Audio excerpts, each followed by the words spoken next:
Oh,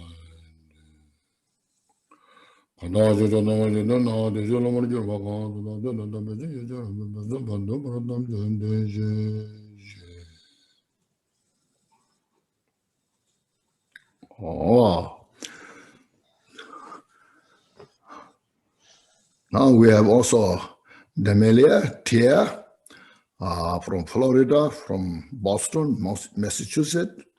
So, yeah. Good morning, everybody. Morning, Khenchen. So first, we should reflect our motivation, the prayers that we said, opening prayers. Our optimal goal, the final goal of this study practice is to reach to a destination where it's free from all the suffering, and especially it causes, the cause of suffering. So we have to reflect on that to achieve that state. And having said that, everything is interdependent, interconnected. So to cultivate such kind of mind depends on many causes and conditions.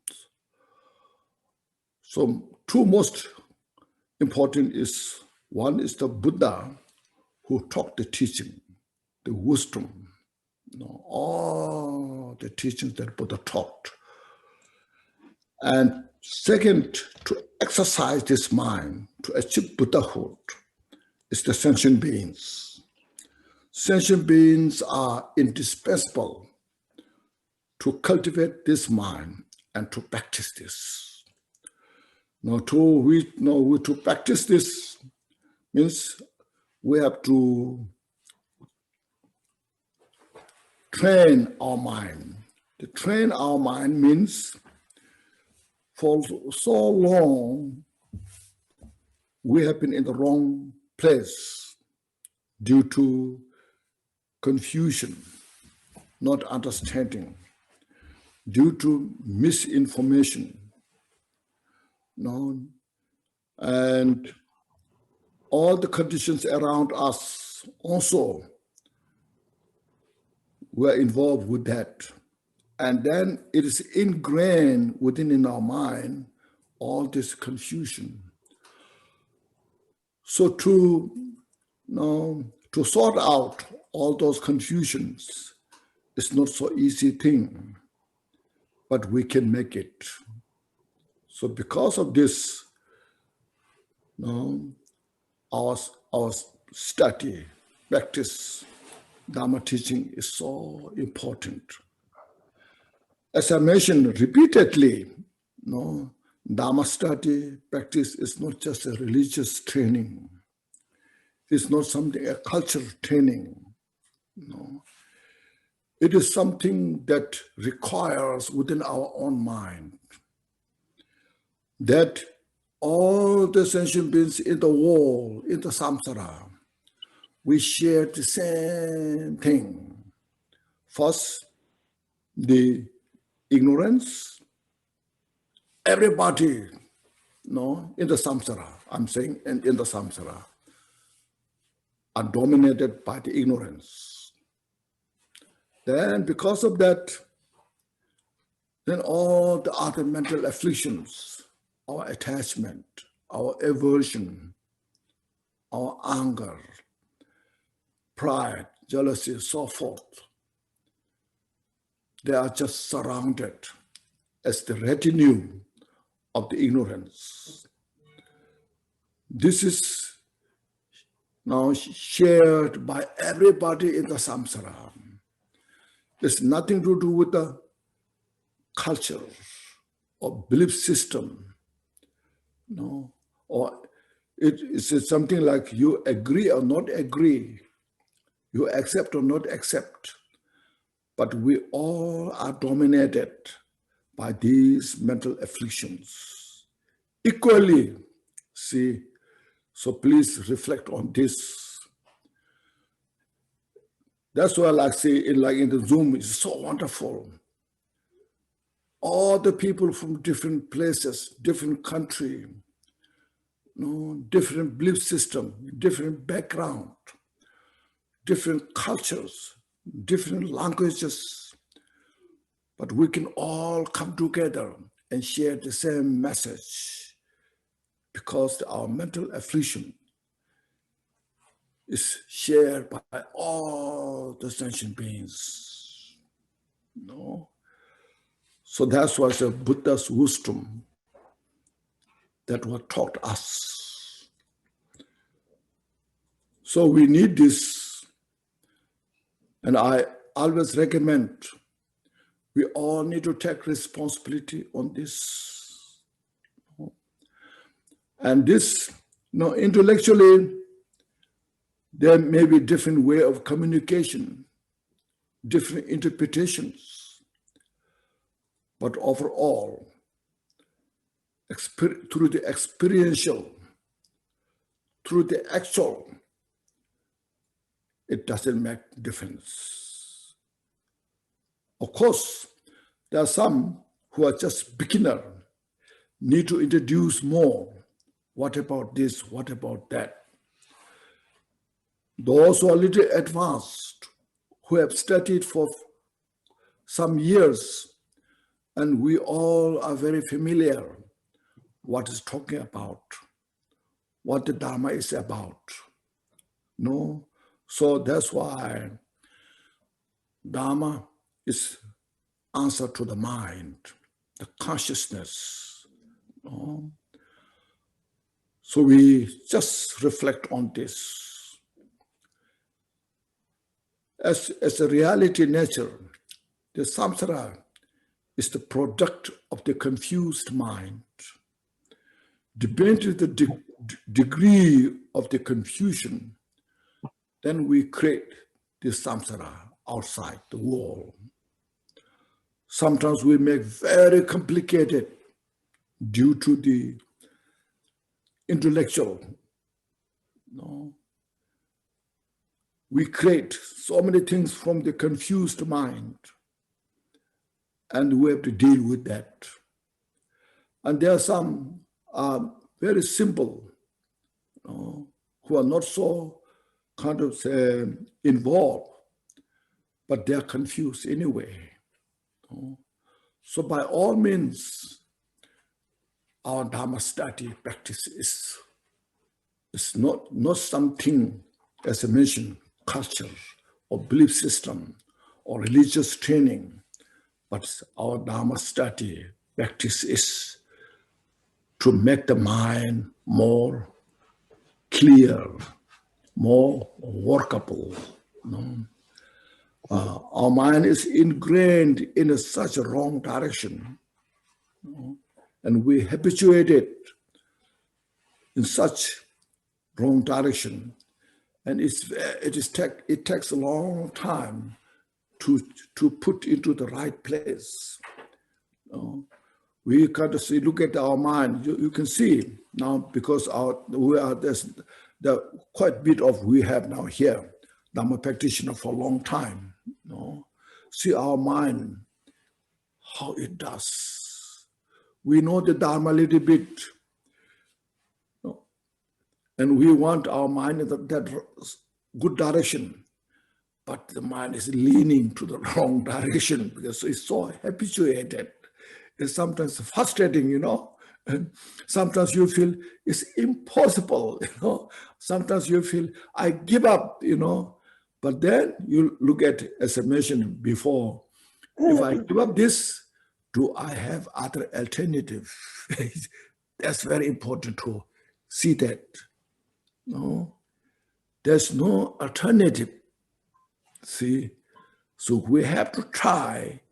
Even though we may fail 100 times, we have to recruit, make the same good direction for 1,000 times. That's why it takes a life after life, life after life. Right now, we make a good connection, direct connection to the Buddhahood. That's the very important first. That's why cultivation of the mind, very important. Then once we could make that direction without mistake, then we take the path slowly, slowly. So that's called a view, view, meditation, conduct. See, the view is to achieve the ultimate state of the enlightenment. To reach to that view, the goal, now we have the meditation, a path that we take step by step, slowly, slowly. Then with the pure conduct, without against the view. So this is what our Dharma study practice is about.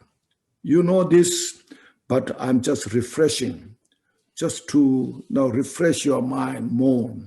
Say, yes, I heard of this many times. Still I need to refresh. I have to reinforce myself. Follow the path. So then we should feel always fortunate. I'm so fortunate. Meeting this kind of wisdom, teaching. It makes also a big difference who communicates the Dharma teachings, who interprets the Dharma teachings. Sometimes some individuals, they may interpret it in a wrong way, because Dharma is so vast, so profound. So it can take from different angles. But here, what we're kind of putting interest or putting emphasis is step by step. You start from where you are. We don't expect something jump beyond where you are. Start where you are. You see, when we make a food, first we have to turn on the heat or the stove, gas or electricity, we have to turn on. Then we put the pot, then throw the water. Then all things what you need to do, have to do step by step. By doing all these steps, then at the end, you'll get a good food.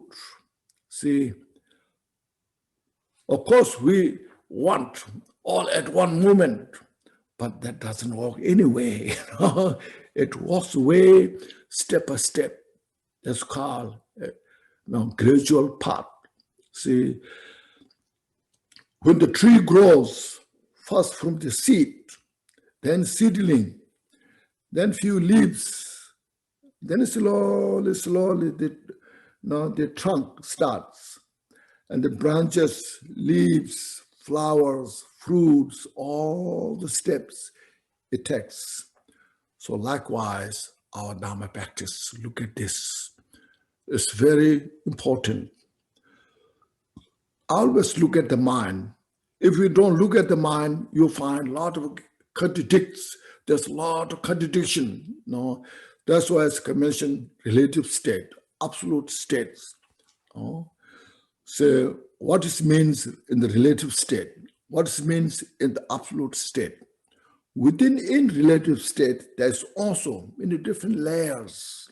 Look at these. So Buddha was the one who taught all those teachings. You see, hundreds of volumes of teaching. Why Buddha taught all this? We to study. If you don't need to study, why Buddha teach all this? No need to teach all these things. But Buddha taught all this because we need, because we need to study all the steps. Not all the teachings that taught is difficult to study, but like say, jewel ornament of liberation as an example. It's a simple book, but start from beginning then to the end, how it takes step by step. You see, that kind of brings all the Buddha's teaching into one small booklet that we follow. So like that kind of. we study, practice the teachings. If you don't practice, just read, intellectualize. No? Just investigate. Just thoroughly investigate. But if you don't practice, what's the benefit? No, not so much benefit. Because you are accumulating all the information, but you are not eating. No? If you don't eat, stay hungry, and you have a lot of food in your room, says, I'm so hungry. You know? Then what's the benefit of this, you know? See? At the same time, no, if you don't have any food to eat, then no, there's nothing also, you know. So where we are starting, we practice step by step together. It's like the two wings. You know, the bird flies with the two wings, you see. Study, practice. Method, wisdom, they have to combine together. See? So that's why the practice is so important. And today, as you have, you got the, everyone got this booklet? Okay, so this is here called Guru Yoga that brings the Dharmakaya onto the path. See, that means we have to practice. Okay. And that's actually I compiled, there are 5 or 6 Guru Yogas, of same as like this: Vajradhara, Marpa, Milarepa, Gampopa, Pamutupa, and then this one. I put together this very short, very short way, that we have also very long Guru Yoga on this Jigten Sungkun. In the monastery, they do this, like it takes whole morning just chanting in Tibetan, like say 4 hours, just chanting, you know, 4 hours, 5 hours takes that. And they are also more abbreviated. That one we have in the Dharma centers, that in the 80s I have translated that. That's also Lama Choba, Guru Yoga practice. And you know, then I have been in the world, you say now, in the West, in the world, visiting many countries, many places, many different peoples. And there are so many people who express Dharma is so precious. And then we have those, like a Mondo translation, the refuge practice, Vajrasattva, Mantala, Guru Yoga, Bodhicitta practices there. But they are not that very short, not just middle size. One special book I have now compiled is, I'm sure many of you have seen, the Diamond Rosary. A lot of commentaries on those teachings. But still, there are some people that complain, I like those practices, but we have no time. We have to work. And then we're tired. In the morning, we have to rush for work. And then when we come back, we're tired. So to read, go through these books are too much,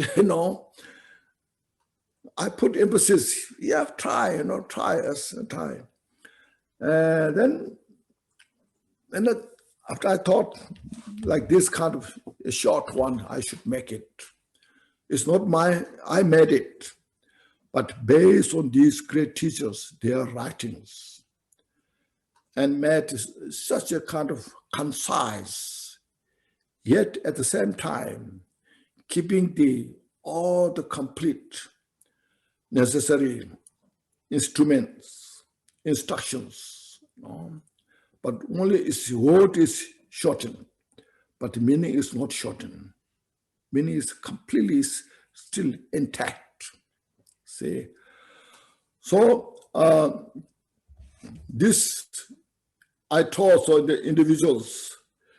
If this is such a kind of concise that it can finish even within 10, 15 minutes if you are so rushed.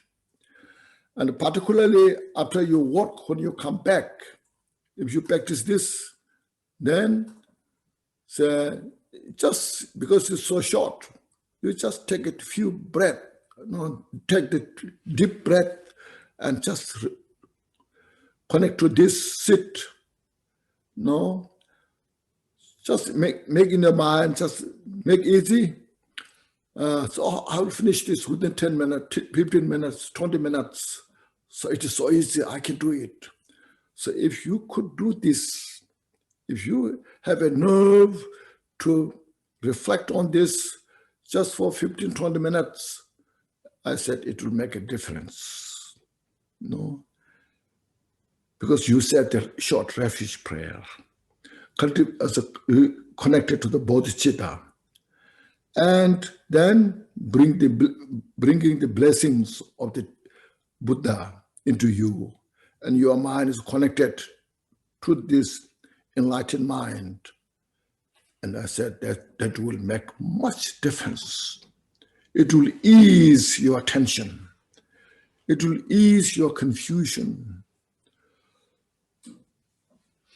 So I just now advocate or just introduce some people, and they expressed, oh, it made such a big difference. It really helped. Now I told them, but please don't, when you have time, please don't replace the longer teaching with this short one.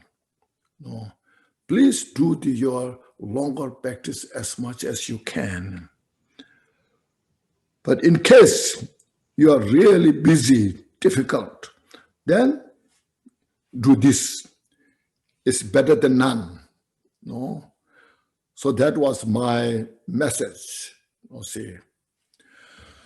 Now this, I want to say a few about this Jigte Sungkun. Many people, our sisters, many of our teachers, they don't say so much about Jigte Sungkun. Oh, Ingrid from Sweden, I think. So anyway, I have translated few of his life stories that you can find in the many different books. The great Kagyu masters, in there also Jigte Sungkun's life story. And then also special this booklet, Calling the Lama from Afar. It's a collection of the Jigte Sungkun's life stories there. Now I heard there's one more detailed life story of his called Dorje Barwa in Tibetan. Dorje Barwa, the blazing of Vajra. Dorje Barwa. That's really big book. So anyway, there are quite a bit of his life stories are translated. So if you read these books, or if you read these books, will help you who was Jigte Sungkun. And it's very important to understand to whom we're practicing, or to whom we're relating. Because without knowing Jigten Sungpen, just practicing Guru Yoga, it doesn't feel so much. You don't feel so much. So you need to have such a strong connection with that. And Jigten Sungpen, as you know, he was born as an individual, a child.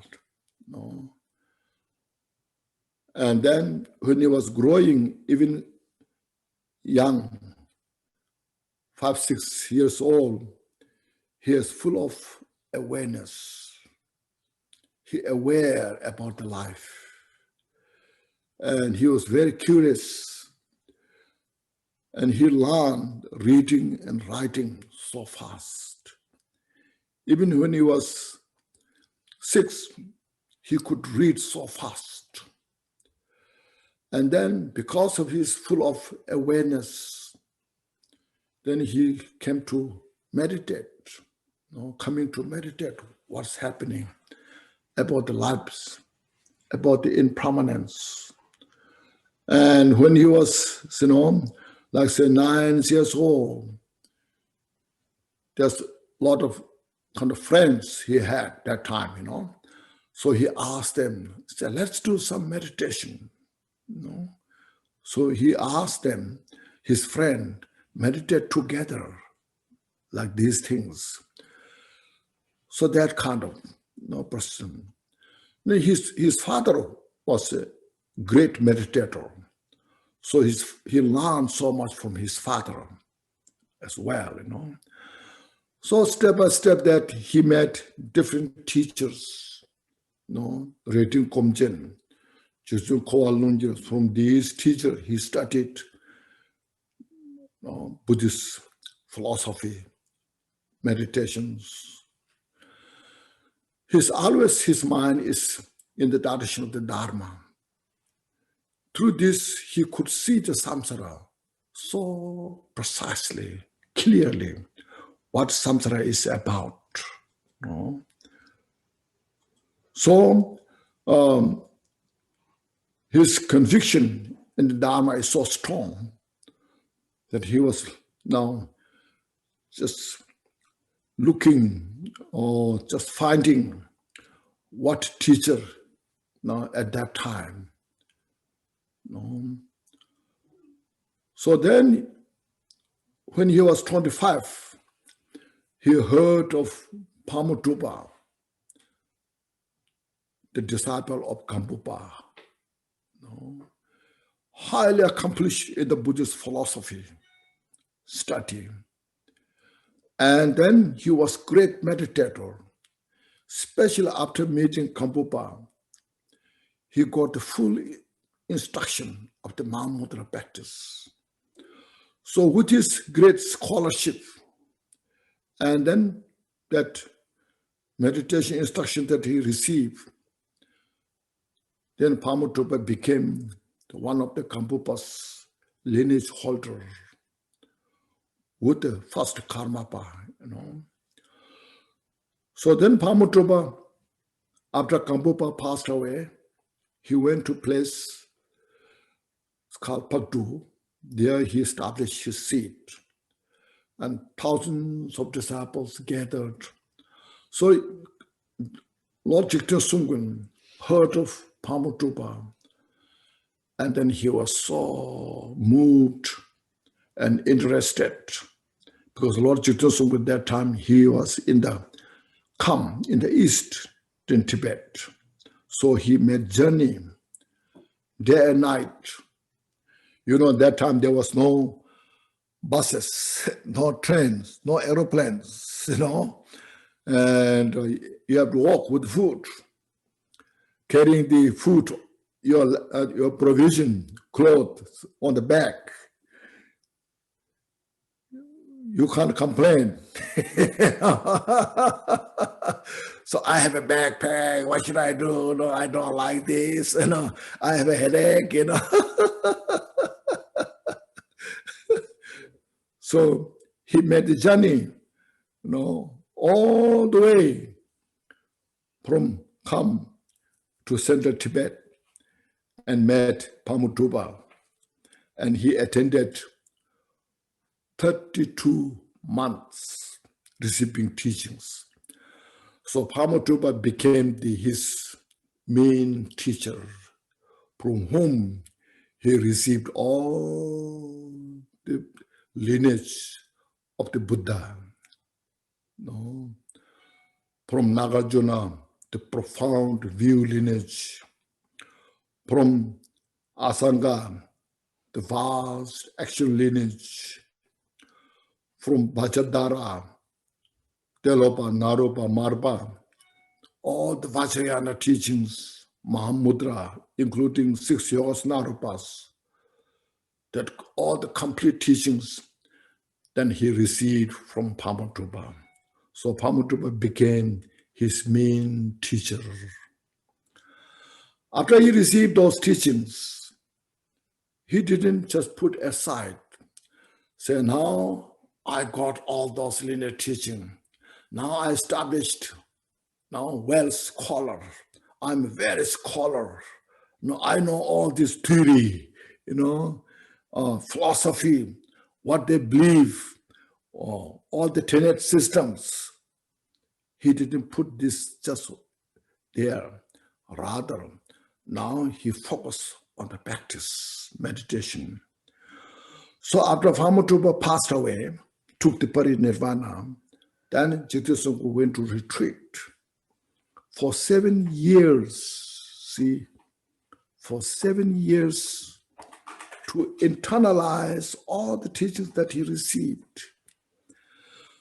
So when he was 35, then he achieved the Buddhahood. That I made the Enlightenment song. I made the commentary in the opening, the Treasure of the Profound. If you read that book, you find there. See. So he said, within a few days, all my confusions, the obscurations, all the leftovers, fully purified. Now I came to know, to realize the nature of the interdependent. So this is, you see, Nagarjuna's philosophy, Buddha's teaching, the outer interdependent, inner interdependent, the secret interdependent, the ultimate interdependent. He expanded the interdependent teachings more than Nagarjuna did.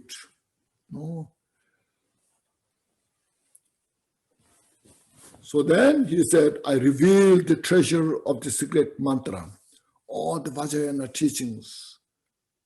I revealed fully all this. Now, there's no difference between equipoise, meditative state, and post-meditation. Means he fully now transcend the gap of the meditation and non-meditation. See, so that's what's called you attain the Buddhahood. This is one of the 18 unmixed qualities of the Buddha. So from there, then he started giving teachings. Especially when he was 37, then he established his first monastery in Dikung area. Just now they call Dikung Til Monastery. That established when he was 37. First, there were over 100 monks. Then slowly developed more and more and more. In the life story I mentioned, I translated. See, so he could communicate with the horse. He could communicate with the vultures. And because of this, the word of the mouth went round all over Tibet. So those individuals from far from eastern Tibet, from west, from north, south, those people who are interested in Dharma, They made a journey for months. Just that they're talking about, now let us see, we have to go to the Lama to see the Lama who could communicate with the vultures, who has the ability to instruct meditation to the horse. Like that, you know. So then hundreds and thousands of disciples gathered to him. Not only human beings, but even Nagas. No, there are so many Nagas came to receive teachings, and non-human beings, and Indras, Brahmans, this also there came to receive teachings. So you see, that's why in the last story I mentioned 180,000 disciples that gathered to Jigten Sungkun. And those students that he received who arrived, he not just give teachings and just go, but he instruct the meditations. So now go to retreat. He always put emphasis, practice. No? You have heard of that, you know, the phrase, you see, 55,000. The 55,000 disciples sent to Mount Kailash, go to retreat. 55,000 disciples sent to Malapchi, Snow Mountain, to go to retreat. 55,000 sent to Tsari Mountain to practice. See, there are, of course, some are highly accomplished, highly advanced, and some are beginner who are not so smart. But he has the ability to communicate with everybody. Those who are so dumb, so stupid, he never neglect them. Say, you don't know anything, get out of here. He don't say that. No, he just bring them and he cherished them. He took care of them. No, just giving teaching according to their ability, how much they can digest. No, they grow step by step. This is something I think so amazing, you know. Nowadays you go to teachers, if you're smart enough, they will accept you. If you're not so smart, say, get out of here. You have no place here, no? You see, but Jigten Sungkun has never done that. Anyone who's interested, who have devotion to the Dharma, he accepts. And then give teachings, instructions, according to the need of that individual. I think this is something very exceptional. No? That's why hundreds of thousands of disciples gathered.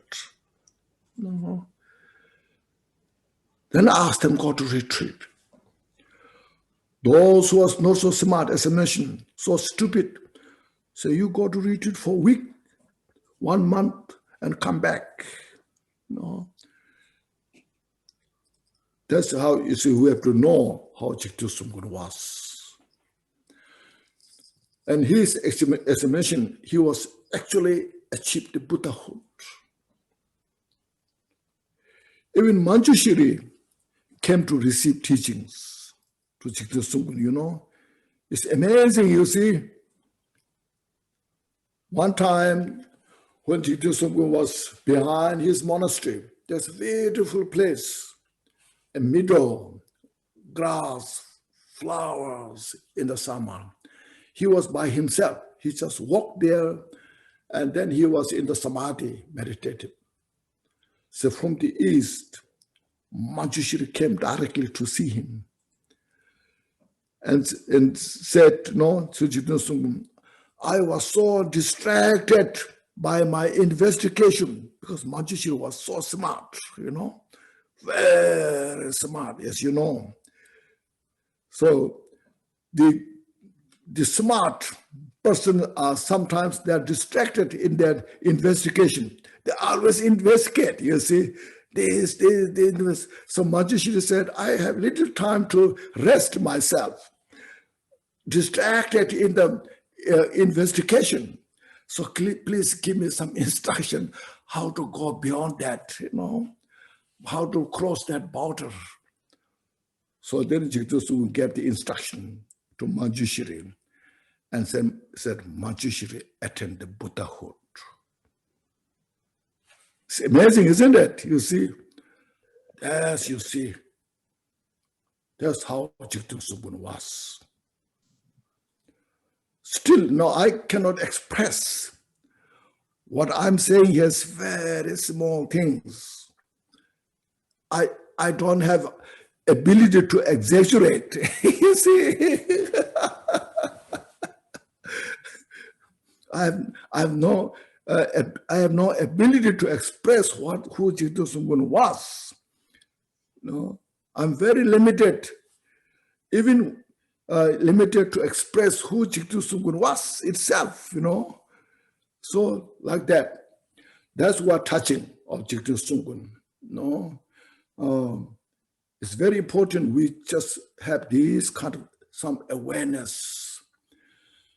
And then you see, Jigtosu was not just a teacher,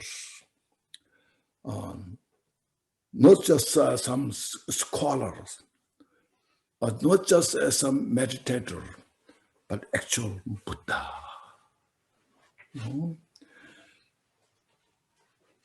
And our lineage masters, they have a hard time to describe Jigtosu. So they don't tell you so much about Jigtosu.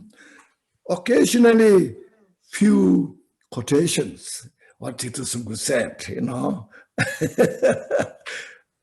This is what Jigtosu said in the Khenchen, So like that, few things are coming now, slowly, you see. Not so many, you see. So with this, we should touch this now, Guru Yoga.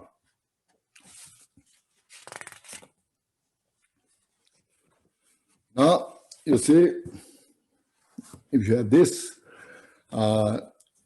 in Tibetan, first we have Kunjok Kundu Lama Dorje Changs. This in English, we have Vajradhara Lama, embodiment of the three jewels. So here, Vajradhara, no, it's okay. They have the text. Everyone has it, isn't it? Oh, Kevin McDermott.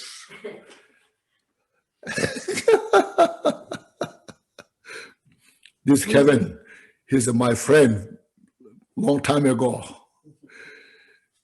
Now he's very close to enlightenment.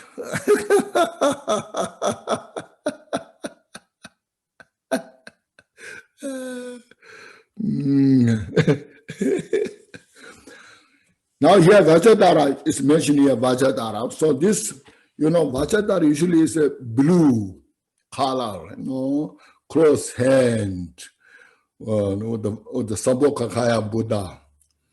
Here you can look Jigtosu as the Vajradhara. Okay. Jigtosu is the Vajradhara. I think it's a little easier to reflect. So you don't have to change many things. So Lama is very precious. Nowadays, in the world, there's a lot of things, or you say in Tibetan, Rinpoche, something like very high, He's a Rinpoche. But actually, Lama is the very high. Lama Vajradhara, or Vajradhara Lama, the highest. Buddha is the Lama, is the highest. Guru, Lama means Guru. Now he's a Lama, he's like an ordinary monk. You know, he's a Lama, ordinary monk. We're always working how to get Rinpoche after my name, you know. Such Rinpoche, such Rinpoche, such that Rinpoche, this Rinpoche. Well, just hunting for title Rinpoche. But that's not the real thing, you know. Lama is very precious.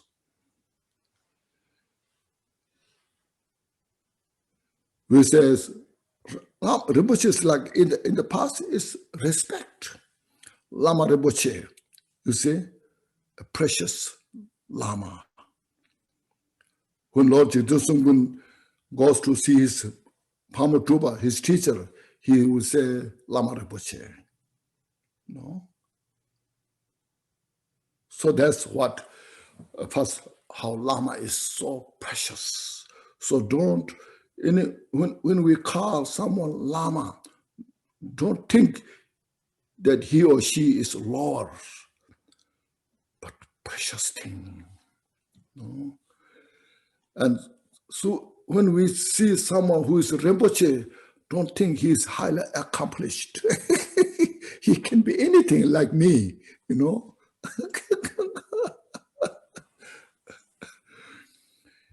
So here, Vajradhara Lama. Vajra, you see, indestructible. Dara means who holds the indestructible nature. That is indestructible nature is the Mahamudra, Dharmakaya. That Dharmakaya cannot be destroyed by any means. Everything constitutes within in the Dharmakaya. No? Vajradhara, the ultimate enlightened state.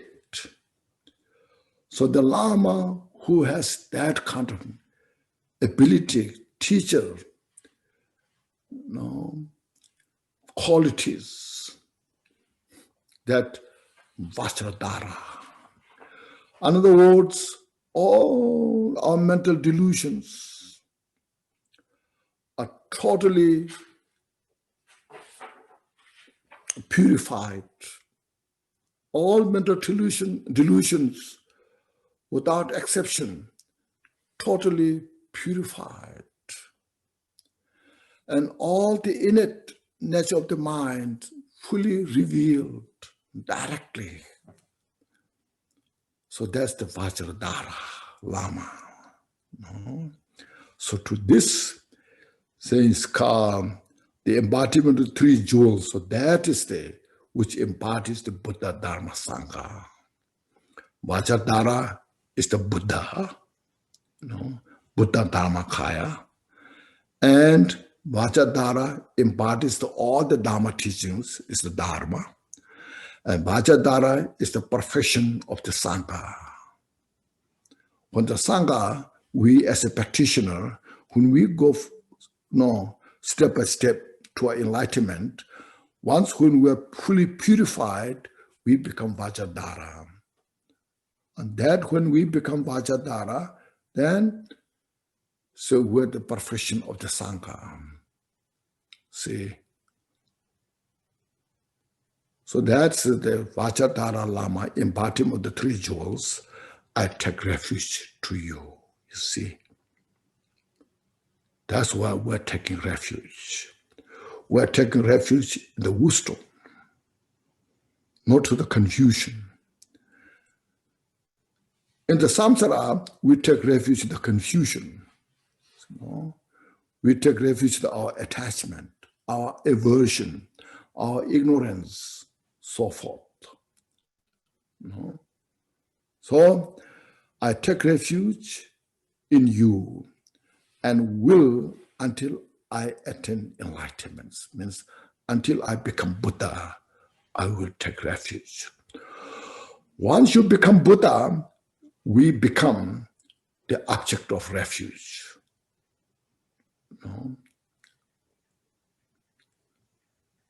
So that's how precious it is, you see.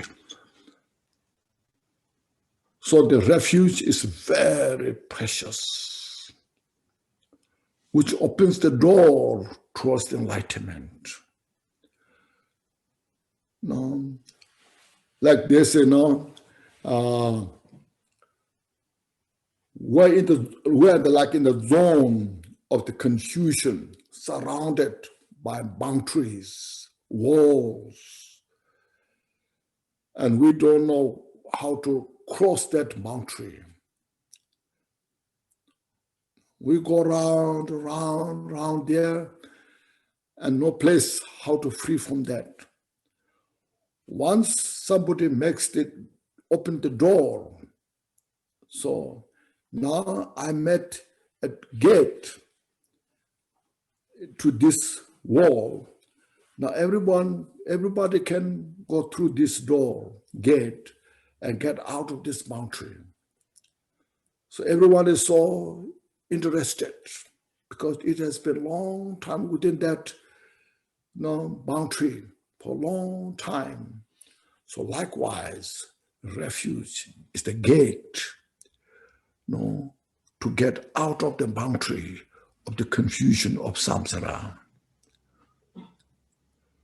So take refuge in the Buddha Dharma Sangha so joyfully, so happily.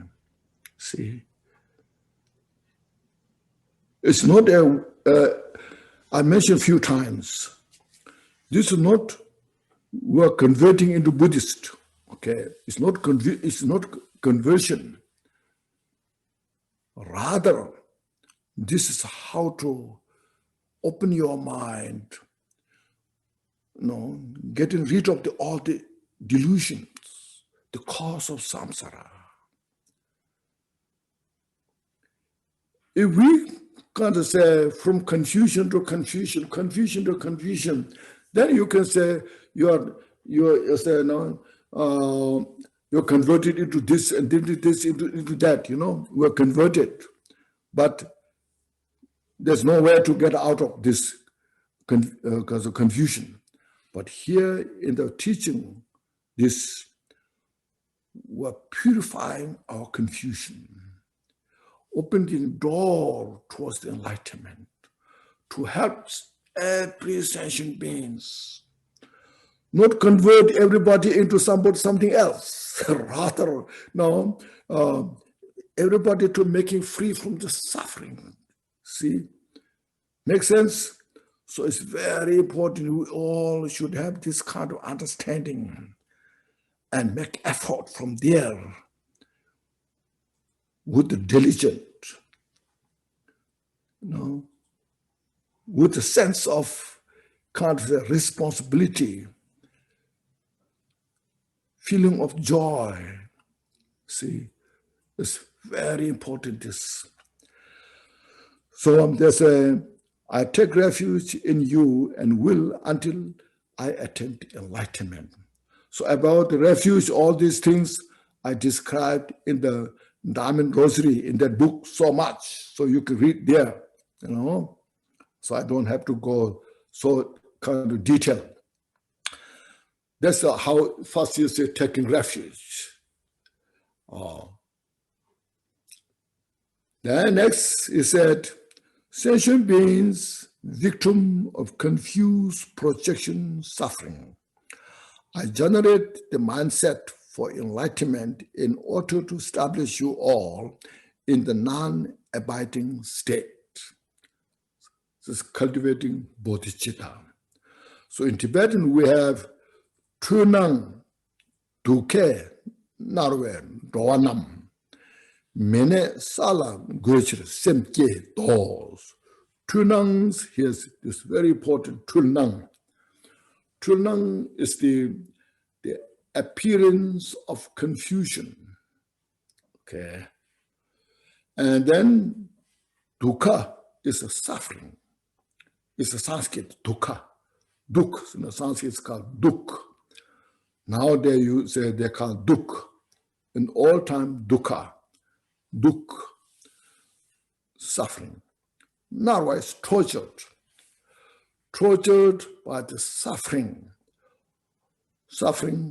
of the confused appearance.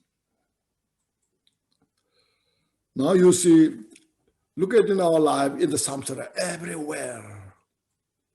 Look at this 5 aggregate body, the skandha. This is all composite of many causes and conditions, including 4 elements. No? Many parts, but we're holding as just one. One permanent, real, see, this first confusion.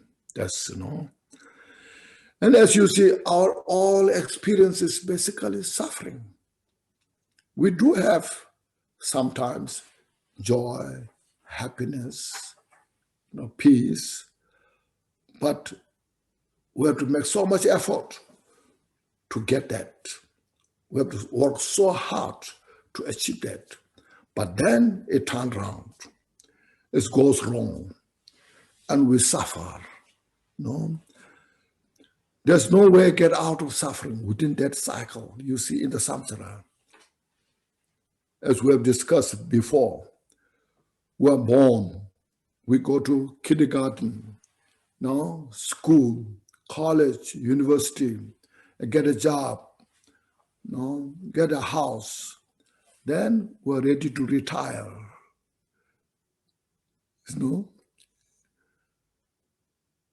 Aging, then death. We put all our life into this to free from suffering, but we never had how to free from suffering. Finally, we have to say, die with the dignity, That much you can say now.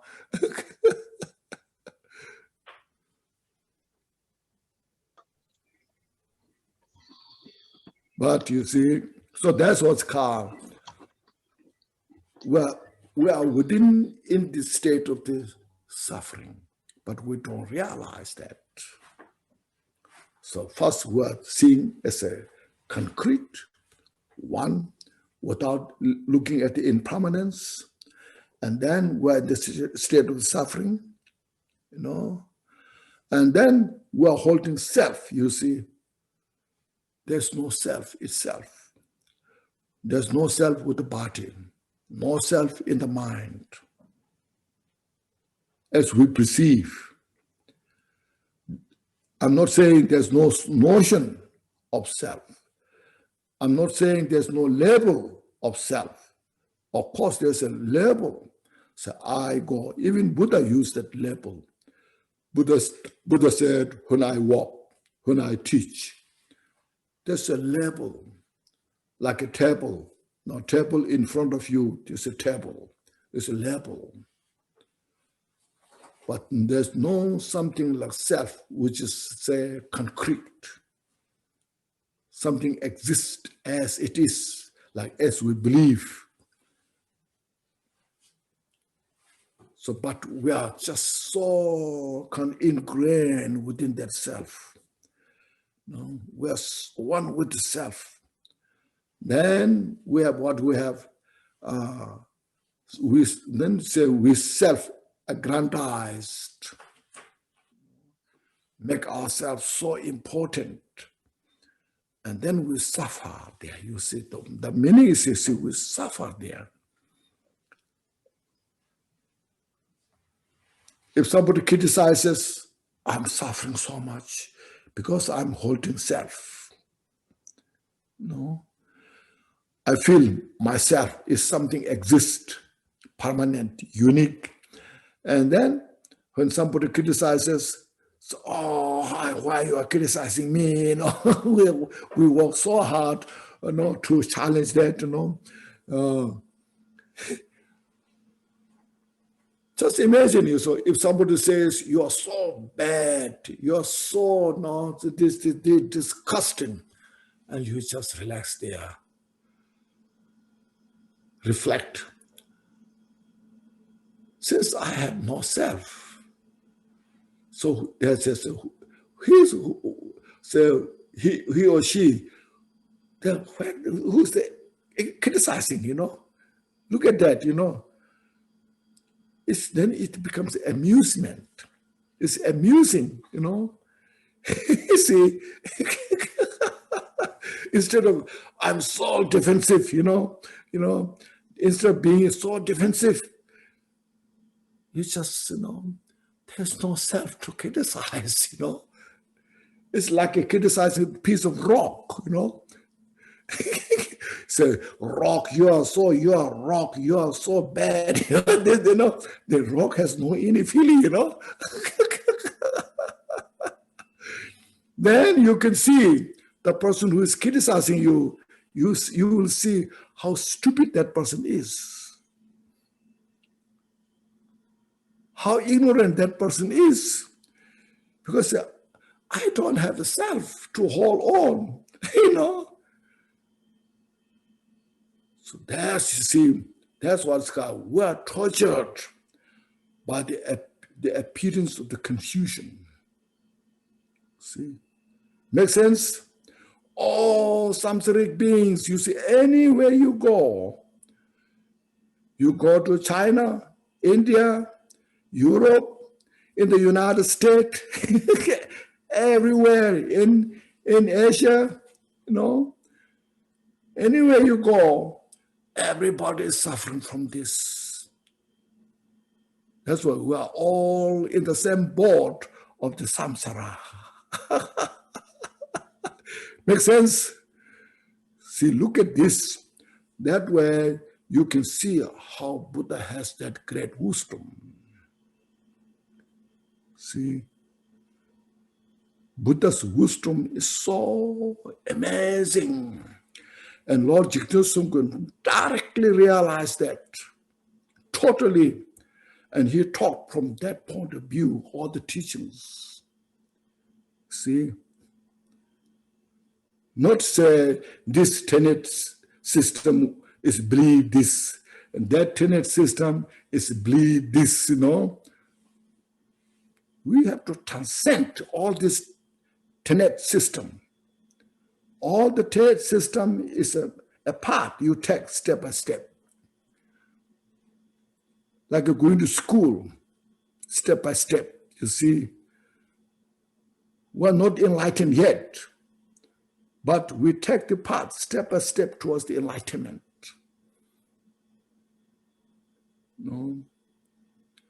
So this is a syllabus that is taught in the preschool. This is a syllabus that taught in the elementary school, you see. Like that, it's all system that did that. Buddha taught according to the needs of the individuals who are going through step by step towards the enlightenment. Once you achieve enlightenment, once you achieve Buddhahood, then you can see all the systems are just a step you take. It's not a belief system. No, it's a gradual, growing your mind. So that you see. So here, this is very important. Why we say confused projection, or second is called now it's a confused appearance. We're projecting this. So that, looking at that, all sentient beings are suffering from this. Then they are, since we have that ignorance of seeing these things, haven't seen this precisely, or even you have intellectually understood, but still actually we're grasping. Like say, I myself, I can talk so beautifully, but still my mind is a long way to achieve that, you see, because I'm so ingrained, or I'm so kind of habituated grasping to myself. I want to have a very comfortable place to live.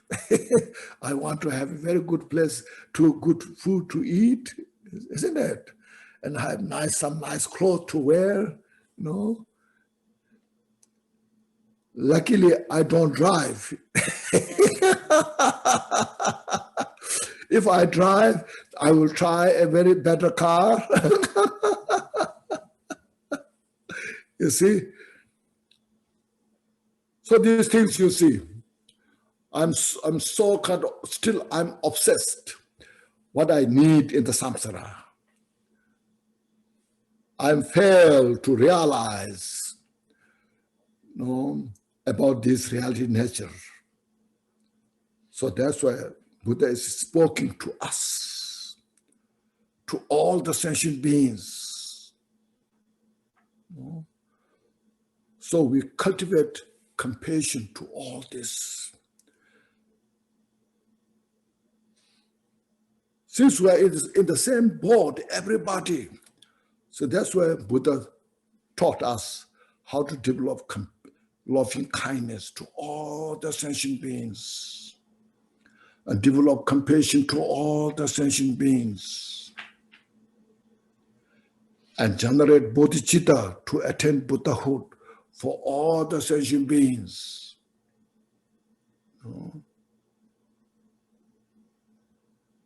Just imagine a very nice family, a husband, a wife, and they have 3, 4, 5 children, and they are very close each other. They love each other. Say, how the father can give up all the family. Cannot. I say the mother, how she can give up all the rest of the family. The father, the mother has to take care all your family, like yourself. So like same thing, all the sentient beings in the samsara, we're all like a family. We don't know each other, but in reality, we are the same family. We all desire is for peace and happiness. We all desire is to free from suffering. There's no any kind of difference on that. See, look at this. So that's now when Buddha's teaching come to this country or any other country, we should appreciate, rejoice. So then cultivate bodhicitta. That's why I say, sentient beings, victim of confused projection, the suffering. We are tortured by the suffering of this confused projection. So because of that, I generate the mindset for enlightenment in order to establish you, all sentient beings, into the non-abiding state, Buddhahood. Cultivate bodhicitta. Okay, this makes a little bit understanding. Yeah, so we have to reinforce this. Don't just see this, I have heard of this many times now, I'm tired of this, but we have to refresh all the time. Like say impermanence, we know impermanence. We have a hard time to really contemplate on impermanence. We know, oh yes, I see impermanent, yeah, I know it's impermanent, but it's very difficult to come in the mind, isn't it? Still, I see concrete, real. I don't see it's impermanent. Intellectually, I say, yes, it's impermanent. Practically, still, my mind is not grasping as impermanent. You see, I'm grasping as real. So I have to reflect again and again, again and again. Just see, who knows if I die tonight? See, I have to prepare that. Who knows if I die tomorrow? Who knows if I die this year? It's not a negative thinking. But this is the preparation for Dharma practice. Releasing attachment. See, releasing aversion. Then this will give us some space in the mind to develop compassion, loving kindness, and then to develop bodhicitta. That's the point, you see. It's not brainwashing. Or another, we should say, brainwashing the samsaric idea. We have to wash the brain of the samsara, you know.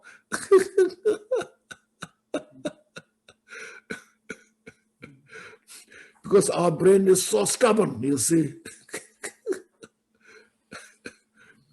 Yeah, my brain is so stubborn, you know, so ingrained, all this confusion, all this, you know, mental afflictions that's kind of deeply rooted and difficult to get out of this, you know.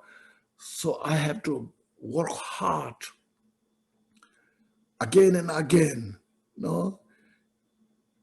So this is what the brainwash of the samsara. Then all the people, they will like you because your brain is washed.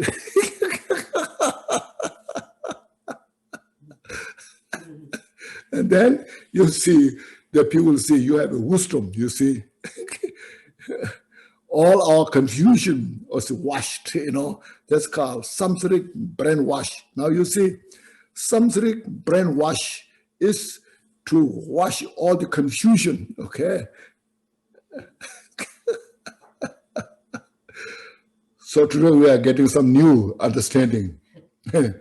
So this is a way that's calling walk and talk. You've heard of walk and talk? You see, walk and talk. You see, usually we talk too much and don't walk so much. Here we are trying how to walk and talk. See, while we are talking and how to walk, it's very important, you see. I can explain so beautifully in this and that, oh, be kind, oh, just wonderful, everything's just good. I say, oh, you can transform, no problem, you know, but not really walk. So we're here now, here together, how to walk our talk. See, so cultivate that mind, exercise this mind, and you can see the difference. Then there's real space in our mind, peace, because there's wisdom. So the wisdom, when we emerge from this, and there is a real peace, because we have kind of say successfully to let go of our clinging, grasping. This graspings of just purify. That's Dharma practice is about. That's why we need to help others as much as we can. When we get the benefit, then we can help others. You see, there's a story at the time of Buddha. Shariputra, such a gifted Buddha's disciple in the wisdom-wise. Before he became Buddhist or he met Buddha, he was already a great teacher in the Hindu system. He has, let's say, 50,000, 60,000 disciples. They all relied to him because he was such a gifted mind. One day he encountered and he met Katayana. I think it's Katayana, yes. He's a Buddhist disciple. Katayana has such a gifted way of walking. So gentle, so peaceful. No? He was Arhat. Now, after he met Buddha, he practiced, he achieved Arhat. And as you know, at the time, every lunchtime, all the monks has to go out, for food, They don't have a kind of central kitchen, Every individual, they have to go out for food. So one day, Katayana was walking for lunch, and Shariputra saw Katayana from the distance. And Shariputra heard of Buddha, so how Buddha was, but haven't met Buddha. As soon as he saw the Katayana, so Katayana way of walking, so harmonious, so peaceful, so gentle. So Katayana, the Shariputra thought, this must be Buddha, And then he asked, Shariputra asked Katayana, are you the Buddha? And then Shariputra just said,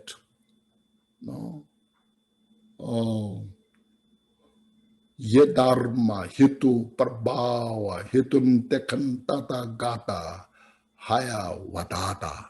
We chant this mantra. See, Om ye dharma hitu prabhava hitun tekan tata gata haya vatata tekan, and yonera de edon vad ma shamanaya soha. You see, so that he said. He didn't say, of course, use Om. He didn't use the Om. He didn't use the last Soha. But in the middle, Ye Dharma Hitu Prabhava Hitun Tekan Tata Gata Haya Watata Tekanza Yoni Rota Evon Vati Ma Sharmana. So he said, I'm the follower of this. All the Dharma phenomena are created on the basis of causes and conditions. And the great teacher who taught how to cease to exist, the cause of suffering, said, I'm follower of that. So Shariputra, in that moment, he totally realized about that, what it means. And when he realized that all his mental delusions subsided, purified,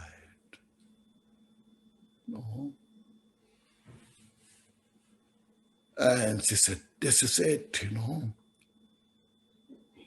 There's no other alternative.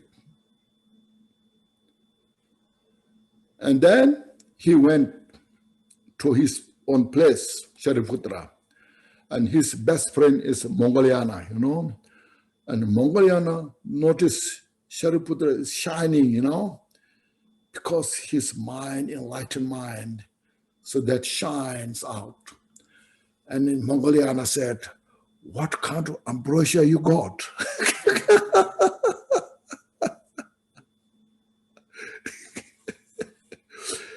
And then Shariputra repeated that, today I met a Buddha's disciple who said this, and I realized,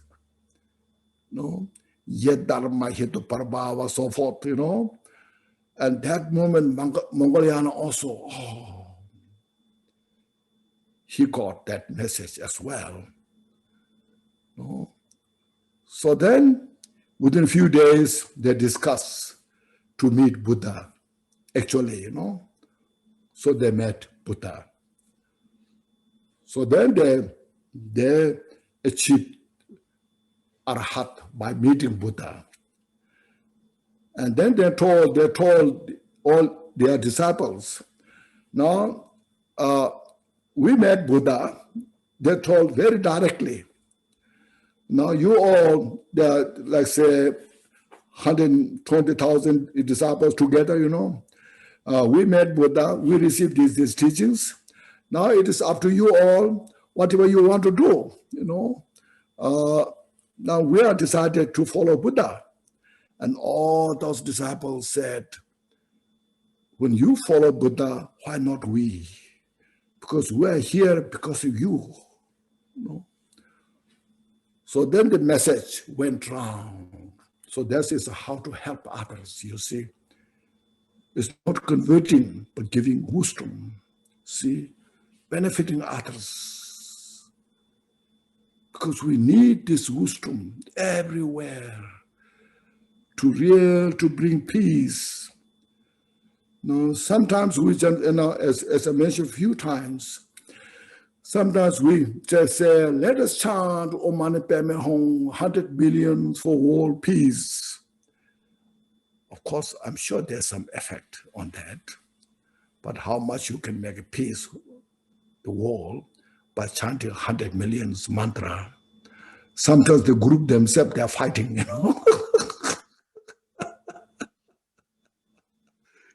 Instead of bringing peace in the world, the group themselves, they're fighting.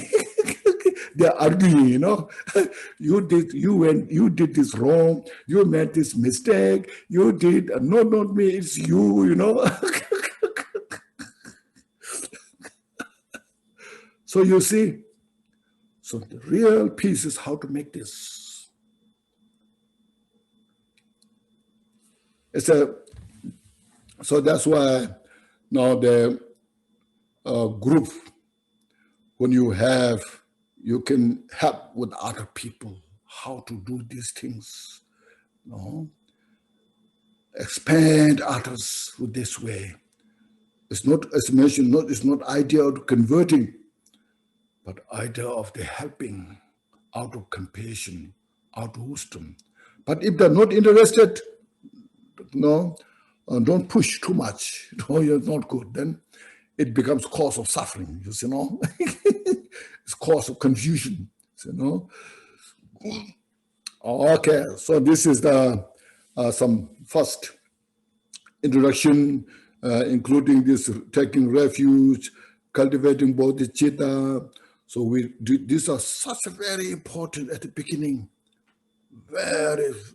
Lord Chittosungku said, beginning is more important than the actual practice, because it depends how we practice, how to cultivate the mind.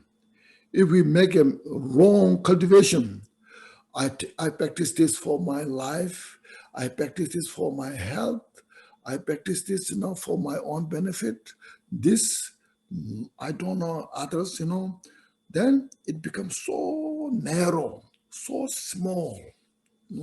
It won't bring much benefit there.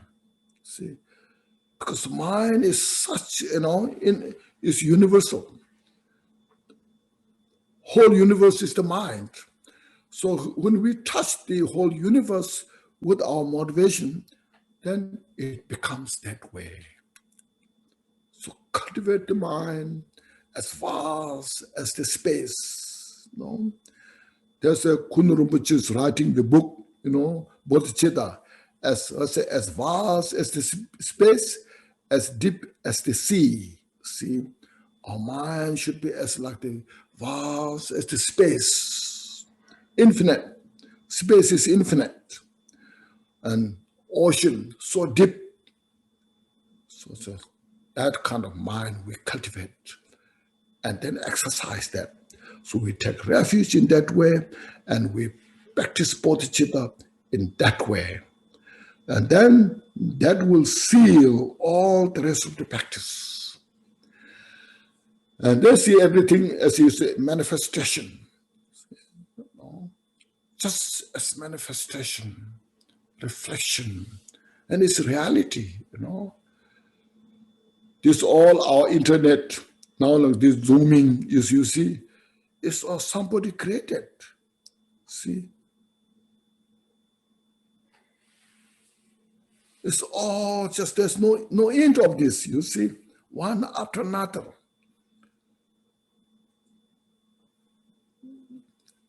When I came first in the United States, it was 82, you know. There's a phone and there's writing letter. See, that's technology we have. Telephone, you can call anywhere, and there you can write, there's a postmaster, post office. Then after that, started fax, you know, fax. You remember, it just stayed only two couple of years. And the fax didn't stay too long, no. Then right after that, it started the email, internet, email, you see, and that became a so big deal, you know. And then it started, you see, the wireless phone.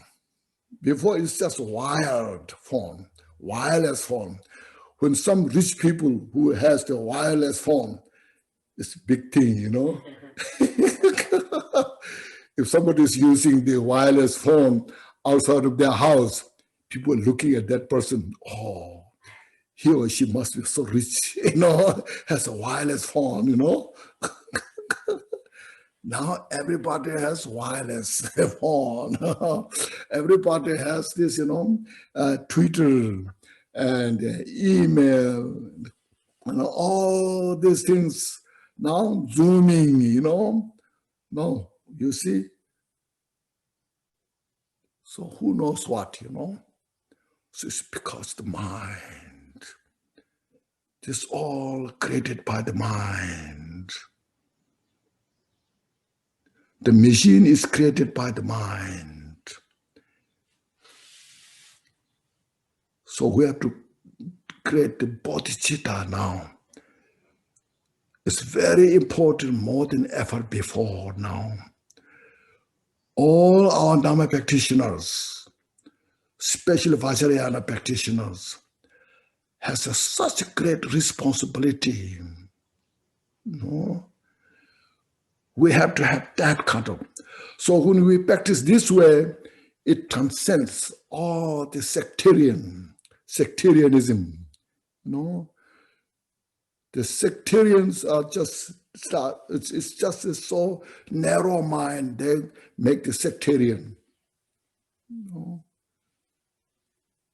we practice this way, it becomes a non-sectarian.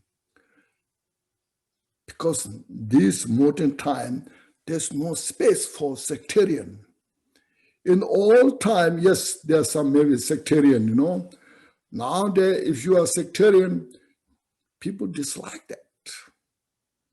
People don't appreciate that. You know? So we have to have just as much as we can, open our heart, like space, cultivate bodhicitta, try to do as much as you can. So that's the practice of bodhicitta. As I mentioned, this is a way we talk and walk. Okay. So would you like some short break? Okay, thank you. Banza sato samaya, mano palaya, banza sato tenoba, dida deto membawa, sudo kayo membawa, subo kayo membawa, anorado membawa, sarwa side me prayasa, sarwa karma sudame, sedam chireya, guru hung, ha ho, bhagavan, sarwa tata gata badra mame manzamban zembawa ma samaya sadu. We have one person from Valparaiso, from Chile, Oscar. Oscar Tober.